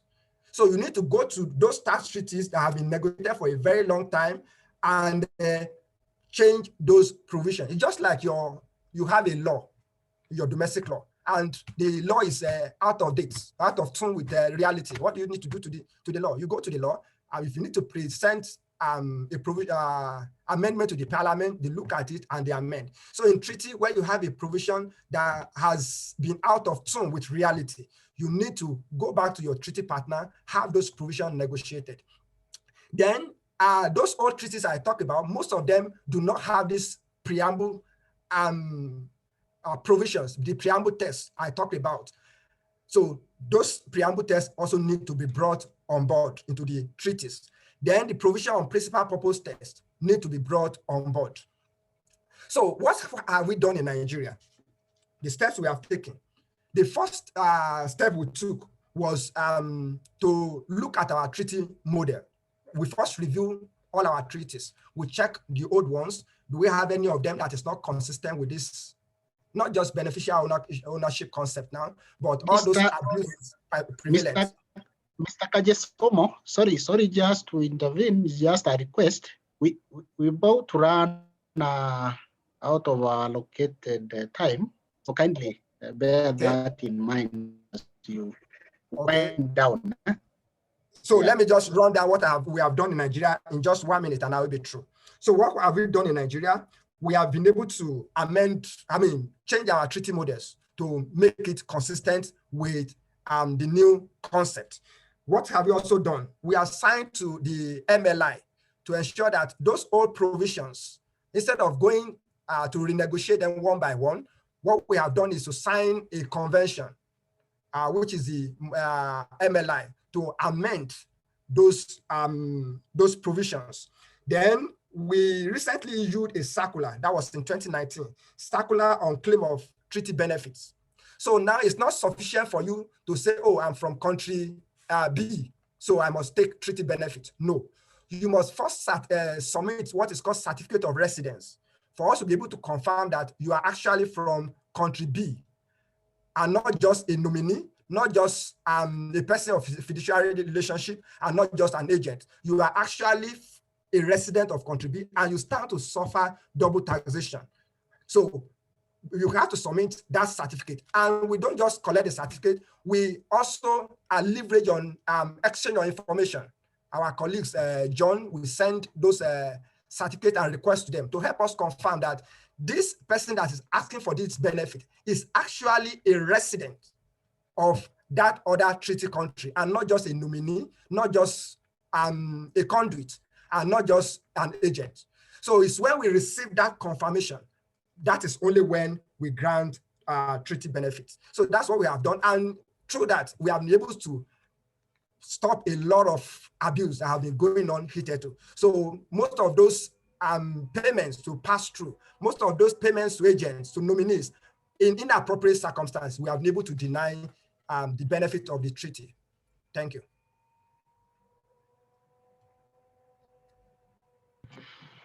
Thank you, Mr. Kajisomo. Sorry, I got cut off at some point in time by what we call failure of technology. So my apologies. But my colleagues were able to step in and ensure the session continues. Now we have gone over the allocated time, and the reason is because the topic is extremely important and also very interesting. And I'm also sure that I'm not sure that we have been able to get as much as we would have wanted from the three speakers. But nonetheless, because of time, we want to go into the Q&A session. So I'll invite the participants and also the listeners to be able to ask the presenters any questions they have. Just to start off, I think my question to Mr. Kajisomo, although you have answered it towards the end, you may just want to confirm that it's not always the case that countries will accept the information that comes from the other countries. So, for instance, Nigeria could justifiably refuse to accept information that they have been given by another country as it relates to beneficial ownership, and thereby deny the benefits of reduced withholding taxes on payments that have been made. Just clarification on that. When you spoke of old treaties and new treaties, what do you mean by old treaties and new treaties? Any cut of dates? And you also be able to assist the speakers. This is to start off. But the listeners and the participants, please send other questions that you may have. Thank you. Thank you, Mr. Moderator.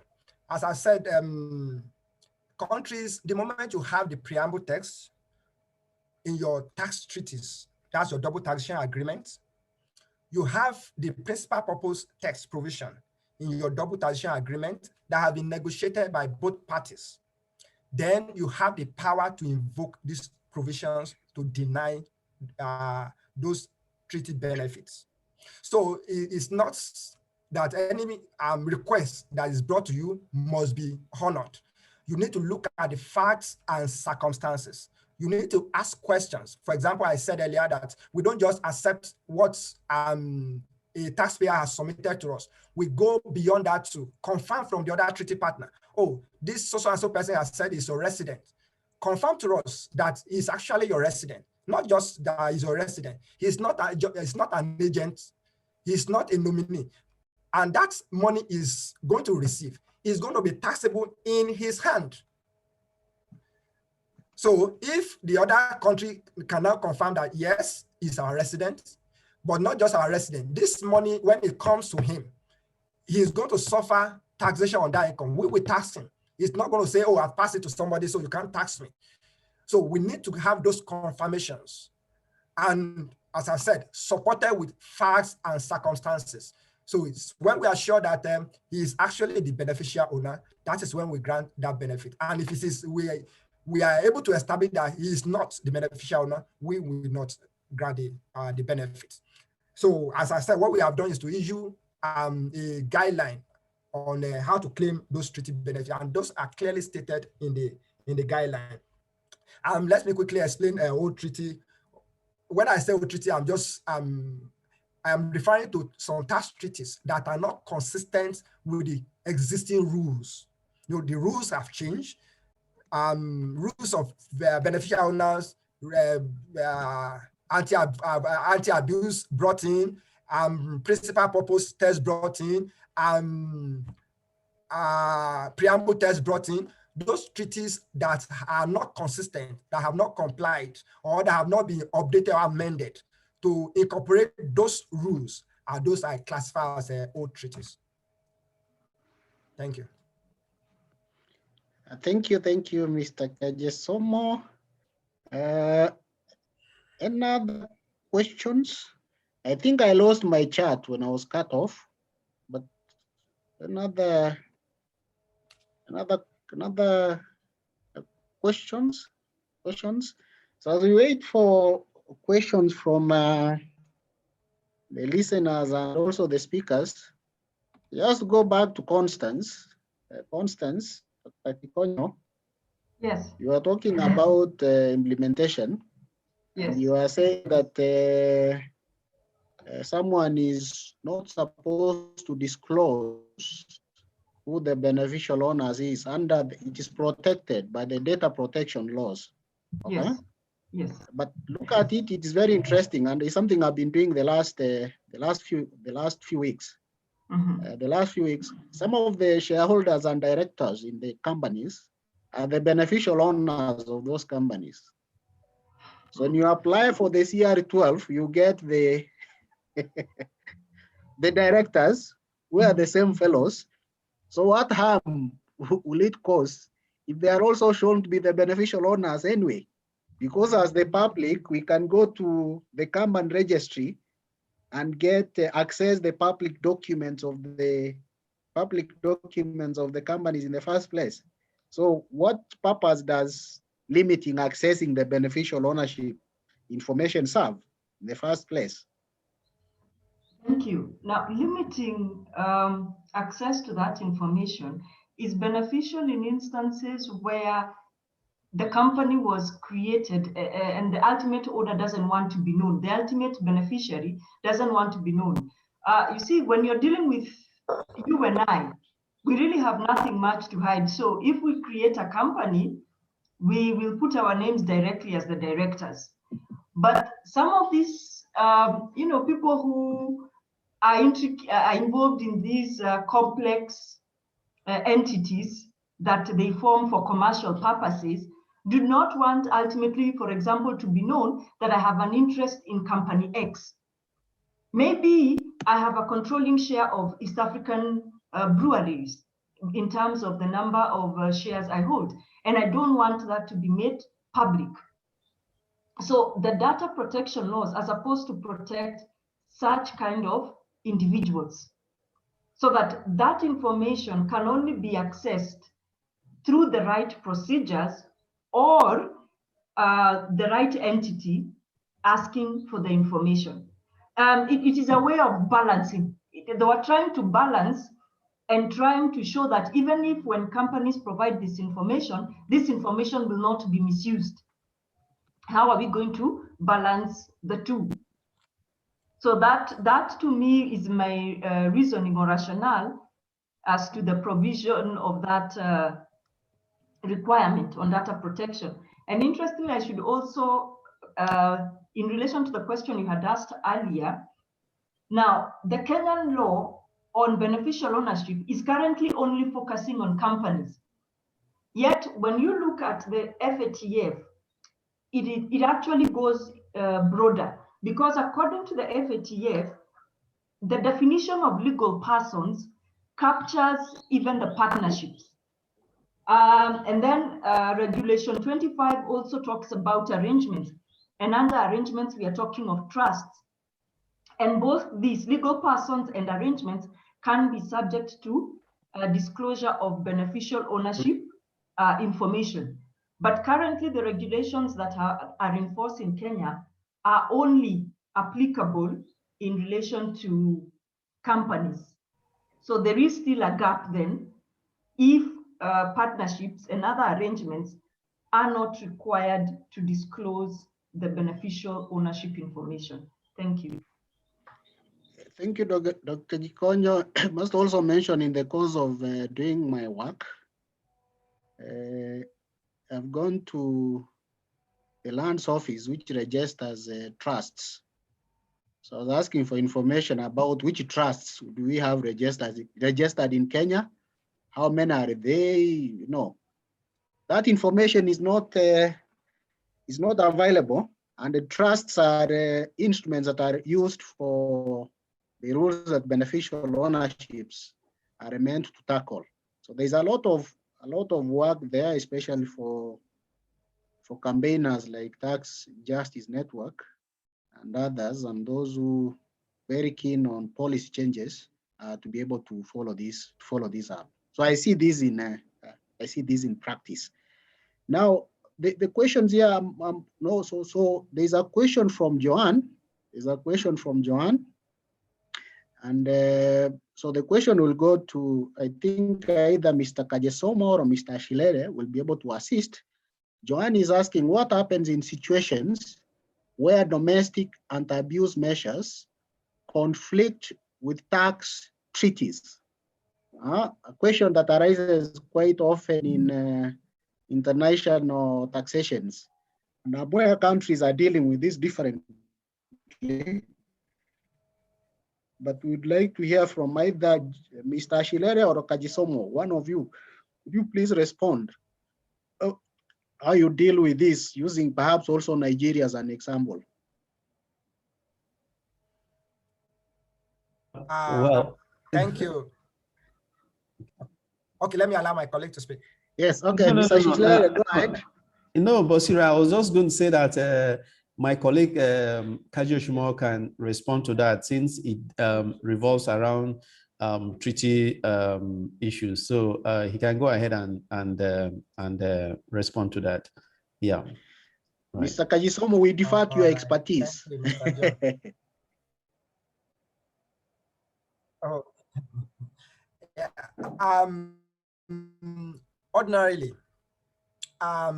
treaty, when it is, one of the principles that the treaty must be implemented in good faith, meaning that it's assumed that you know the provision of your domestic law before you sign a treaty.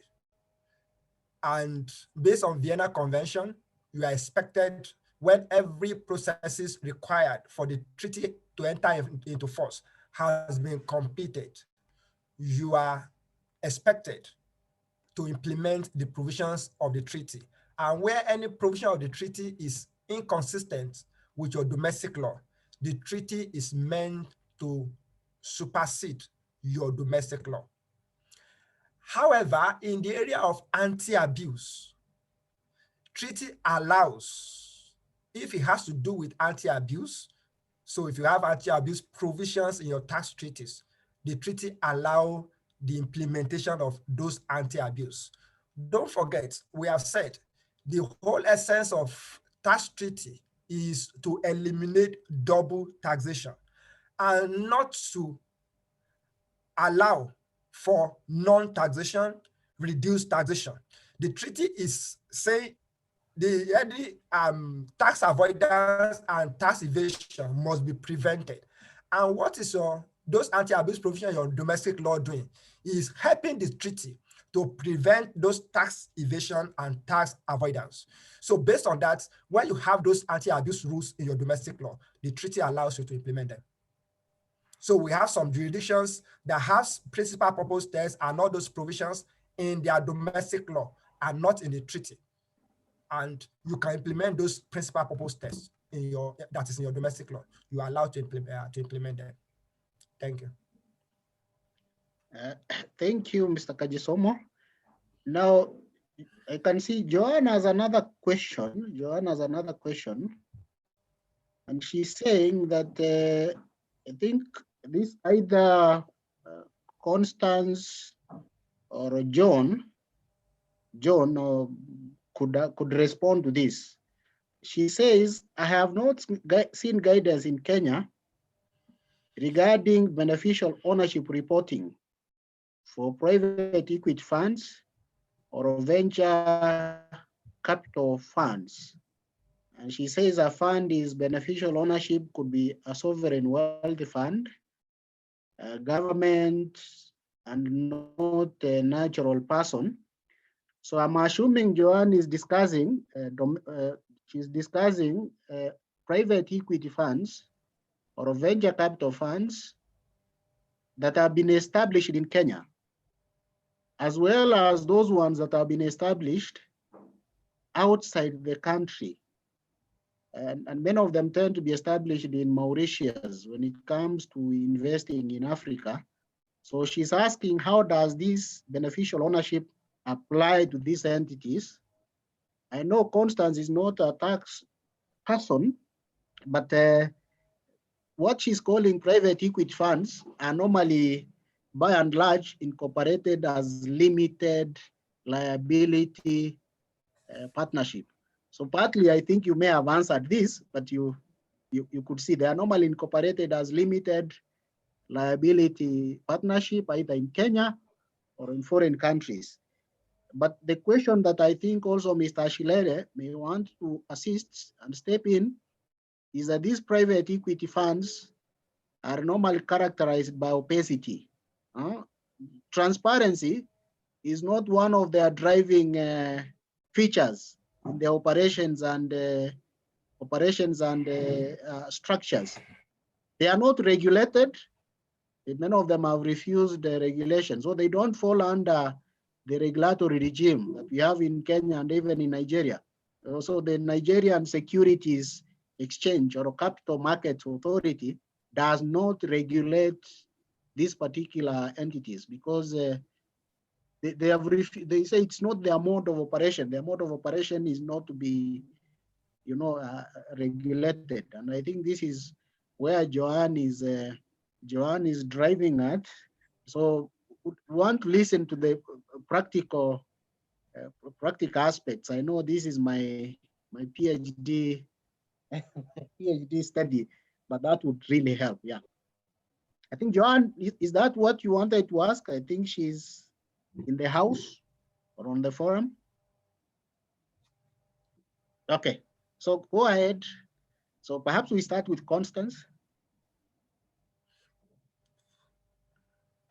Thank you.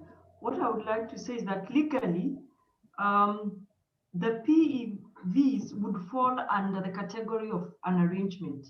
Because if you look even at the definition provided for under our current regulations, the 2020 regulations, they give a very broad view, because it talks about arrangement refers to an artificial entity without legal personality associating one or more natural or legal persons together.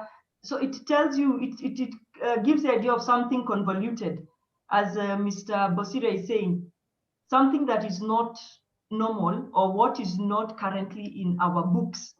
You have more than two aspects or more coming together. But interestingly, again, those do not fall under the category of the entities that are required to provide beneficial ownership information. So as of now, that is a gray area, and not only in Kenya, even in other jurisdictions, that is a gray area. Not much has been said because, as Mr. Bosire has explained, even the intention of creating them in the first place is not to make them very transparent.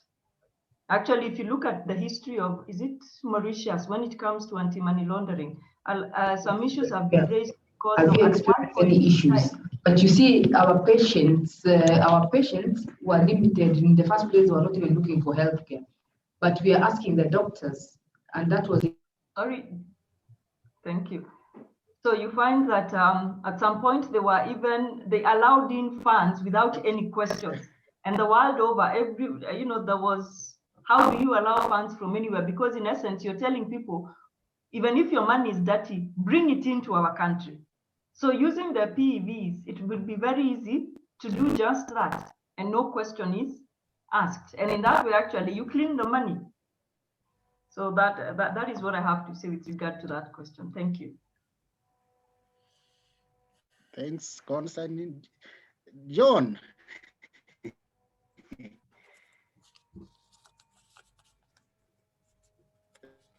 John, I think we've lost. John, okay. Are you, Mr. Ashilere, are you still there?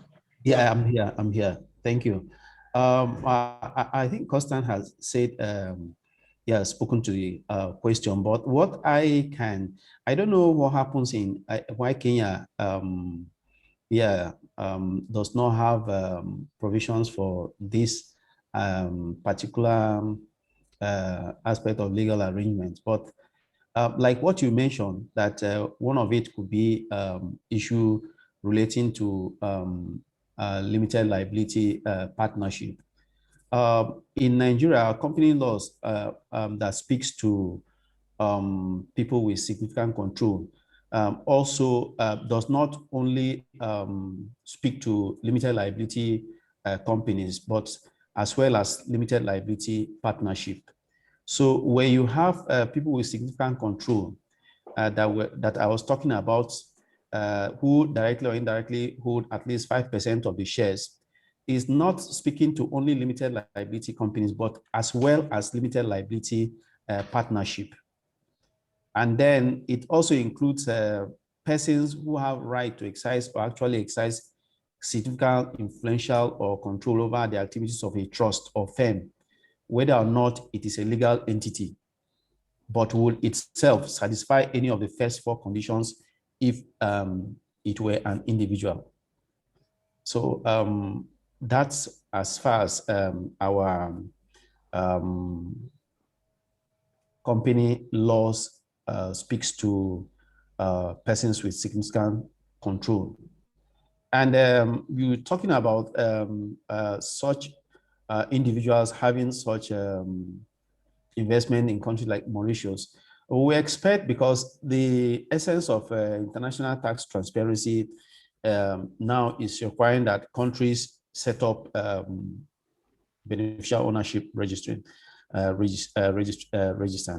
And I expect that Mauritius, in conformance with what the international tax transparency agenda is trying to achieve, should be able to set up such a register. And if persons from other jurisdictions using these anonymous companies set up or have interest or shares in such legal arrangements in Mauritius, we expect that Mauritius should keep and maintain a register of beneficial owners there and share it with other countries. So if there is not the willingness and the commitment of countries to try to cooperate with other member countries in tackling this challenge of beneficial ownership, then the essence will be defeated. That's what I think. And so my hope and desire is that countries, especially in Africa, should be able to take necessary steps to ensure that they keep this register, maintain it, and share information on the beneficial ownership with other countries, so that even when you have your citizens who you want information on them for tax purposes, you should be able to request for this from the other jurisdiction, and they'll be willing to share it with you. Okay. Thank you. Now that you mentioned Mauritius, is it experience from the Nigerian Federal Inland Revenue Services? Are they doing that? Well, I'm aware that many companies are investing in Nigeria through that place. So what are you dealing with it practically, if at all? Yeah, we have begun to make requests to countries like Mauritius and other supposed tax haven countries. But I think the challenge we have right now is that the information does not come as quickly as we desire it. And in most cases, you have such requests coming back with a lot of conflicting requests for additional information. And we have not been able to conclusively receive information we have requested from. There's a particular case in hand that we are still going back and forth with them, and we're hoping that at the end of the day we'll be able to get the information we want. And so this essentially is some of the challenges we have in trying to engage in exchange of information as stipulated by the international standard of tax transparency. But we'll continue to walk ahead and see how we overcome this challenge. Okay. Thank you. I'm seeing questions coming in, but we're running out of time, so we need to wind down. What I'll do is questions that have not been responded to, I can see from the chat. We'll collect them, then prepare responses, which we can share with the listeners who are here. The ones that we are unable to do because of time limitations. There are a number of very good questions, and listeners and participants need time. But we've 2 hours limit for this particular webinar. So I have to bring it to an end. Unfortunately, because of time. And I think I'm going to discuss a host of issues that have been able to come up. So I'll be able to consult with the West African tax and my colleagues at the committee, and then see if we can have another one so that we continue with the conversation. It's a very critical issue. So because of time, then let me take this opportunity to sincerely thank the speakers, Mr. Gisomo, Mr. Shelere, and Dr. Gikonyo. Your presentation has been an eye-opener and has been able to give us a lot of information and insights about this particular area. Of course, this webinar would not have been possible without the support of the partners of the Committee for Fiscal Studies, Oxfam, and also the West African Tax Administrators Forum. We say thank you for facilitating this.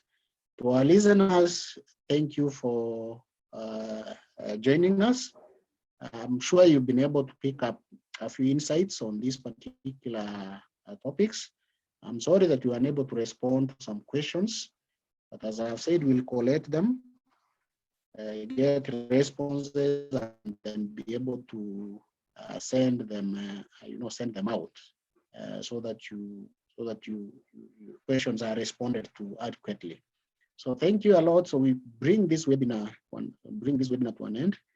Have a good day and good afternoon for everyone, and good morning for our West African brothers. Bye, and see you some other time. Thank you. Good afternoon to everyone. Bye. Bye. Bye.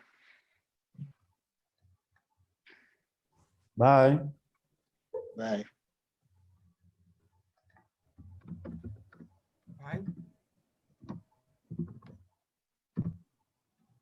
Bye.